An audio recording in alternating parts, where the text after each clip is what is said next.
What if we told you a chicken lived for 18 months without a head? Sounds impossible, but it's 100% true. Back in 1945, a rooster named Mike was supposed to become dinner, but something incredible happened.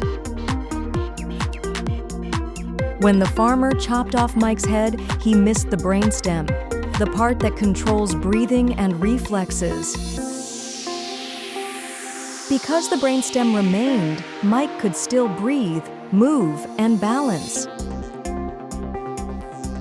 He became a national sensation, touring the US and earning fame as Miracle Mike. Chickens are full of surprises. Thanks for watching. Like for more amazing poultry facts.